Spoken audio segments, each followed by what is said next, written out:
The modern followers of Muhammad, understanding perfectly well the implications of a 53-year-old man having sex with a 9-year-old child, do their worst to either deny or pervert the very Muhammadan records that tell us this sordid story. Please elaborate. Although we have addressed part of this issue in other earlier chapters, nonetheless it is one of the more sordid episodes in Muhammad's conduct that even modern Muhammadan scholars do their worst to hide. According to tradition, Muhammad married her when she was a child of 6 years of age and he was 50 years old. So young, in fact, that she brought with her her toys. This evidence alone shows that psychologically and socially she was still an innocent and immature child. He consummated his marriage with her at the age of 9 years, when he was 53 years old. The waiting period of 3 years had to do with the fact that at that time Aisha had contracted a disease, whereby she temporarily lost all her hair. The so-called disease was actually due to the immense shock of a child being handed over to a much older person. Such psychological traumas can and do produce almost instant side effects, such as loss of hair or even hair turning white. Sahih al-Bukhari Hadith 6.399, narrated by Yusuf bin Mahik. I was in the house of Aisha, the mother of the believers. She said, "This revelation, nay, but the hour is their appointed time, and the hour will be more previous and more bitter," 54.46, was revealed to Muhammad at Mecca while I was a playful little girl. Sahih Bukhari 7.18, narrated by Ursa.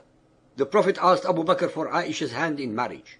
Abu Bakr said, "But I am your brother." The Prophet said, "You are my brother in Allah's religion and His book, but she is lawful for me to marry." Abu Bakr was so shocked at Muhammad's proposal to marry his child Aisha of 6 years that he told him, "But I am your brother." This word "but," which in Arabic is innama, brings out the true disbelief of Abu Bakr regarding the request, which of course turned out to be an unchallengeable demand. Abu Bakr's shock alone is evidence that what Muhammad was demanding was against the social norms of even the pagans of 1400 years ago. Since his companions actually believed him as the messenger of Allah, Muhammad was able to fulfill each and every one of his fantasies, lusts and desires. Muhammad was able to receive alleged divine verses, sanctifying them with made-to-order revelations from his accomplice, the ever-obedient and willing Allah. Sahih al-Bukhari 5.234, narrated by Aisha. The Prophet engaged me when I was a girl of 6 years. We went to Medina and stayed at the home of Ben al-Harith bin Khazraj. Then I got ill and my hair fell down. Later on my hair grew again, and my mother Ruman came to me while I was playing in a swing with some of my girlfriends. She called me, and I went to her, not knowing what she wanted to do with me. She caught me by the hand and made me stand at the door of the house. She halted me at the door, and I burst into laughter. I was breathless then, and when my breathing became all right, she took some water and rubbed my face and head with it. Then she took me into the house. There in the house I saw some Ansari women who said, "Best wishes and Allah's blessing and a good luck." Then she entrusted me to them, and they prepared me for the marriage. Unexpectedly, Allah's apostle came to me in the afternoon, and my mother handed me over to him. And at that time I was a girl of 9 years of age. The date of their so-called marriage was circa 621 CE, 1 or 2 years after the Hijrah. It is obvious that he did not consummate his marriage to her earlier because of her illness, an illness that came about due to the shock of the events that were taking place around a little uncomprehending child girl.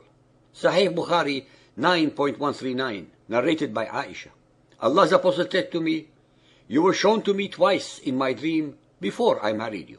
I saw an angel carrying you in a silken piece of cloth, and I said to him, 'Uncover her,' and behold, it was you. I said to myself, 'If this is from Allah, then it must happen.'" Muhammad started dreaming of Aisha when she was less than 6 years of age. He wasted no time in fulfilling his desire, in spite of the fact that the object of his lust was a mere child. Is it normal for a man of 50 plus to dream of a union with a baby girl? As usual, Muhammad created a scene in association with the angels and Allah to justify the immoral and the unjustifiable. Sahih Muslim, Book 8, number 3311. Aisha reported that Allah's Apostle married her when she was 7 years old, and she was taken to his house as a bride when she was 9, and her dolls were with her. And when he died, she was 18 years old. The Holy Prophet died when he was 63, so he must have married Aisha when he was 51 and went to her when he was 54.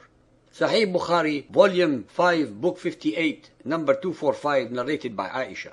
I never remembered my parents believing in any religion other than the true religion, i.e. Islam.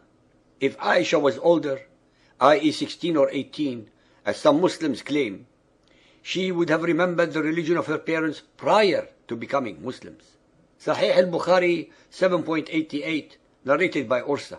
The Prophet wrote the marriage contract with Aisha while she was 6 years old, and consummated his marriage with her while she was 9 years old, and she remained with him for 9 years, i.e. till his death.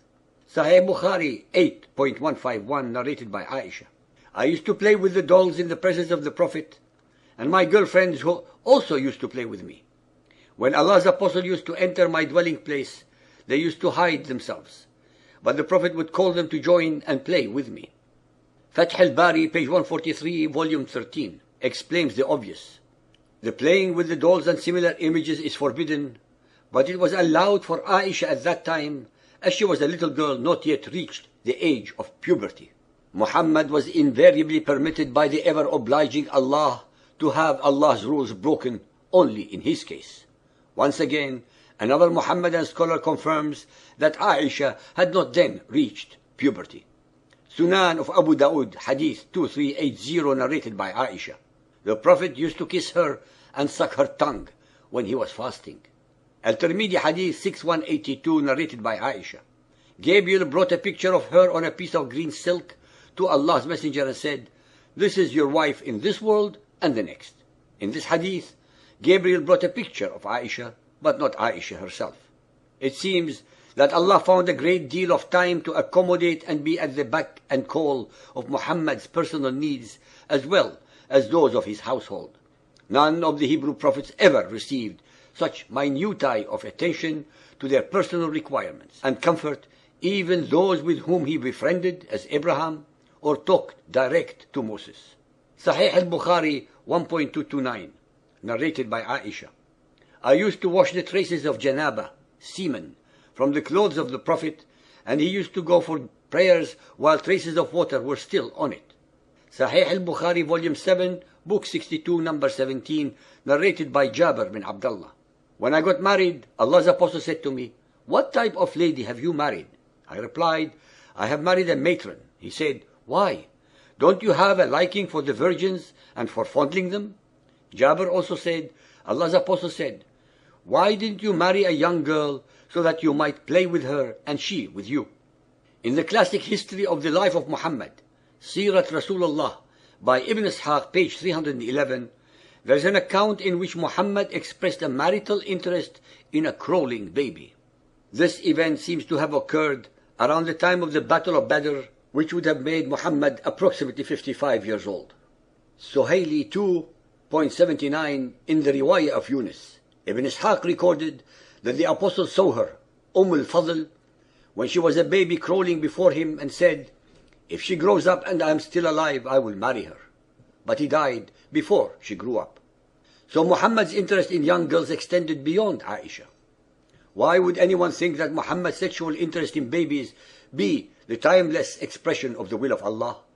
How does such a prurient desire support Muhammad's claim to be a prophet of Allah? Such a desire by an old man is contrary to nature, and it is a perversion against the moral order of Allah's universe. Ladies and gentlemen, so-called believers and unbelievers, be aware that in the Arabic language of Muhammad's time, a single word, nikah, meant having sexual intercourse, marriage, or rape. Since Aisha was 6 years old when she was so-called married to Muhammad, nakaha, which is way below the age of intelligent consent, and as the ahadith demonstrate, Aisha was his unwilling partner. When he penetrated her at the age of 9, the same word, nakahaha, is used. Yet again, consent was not given. Hence, based entirely upon all the evidence at hand, This is purely a case of rape. Muhammad raped Aisha. As an aside, although Muhammad preferred to have sex with the young Aisha more than any of the other 8 wives, she was not able to conceive. It should be pointed out that he most probably damaged her reproductive system by penetrating her at such a very early age.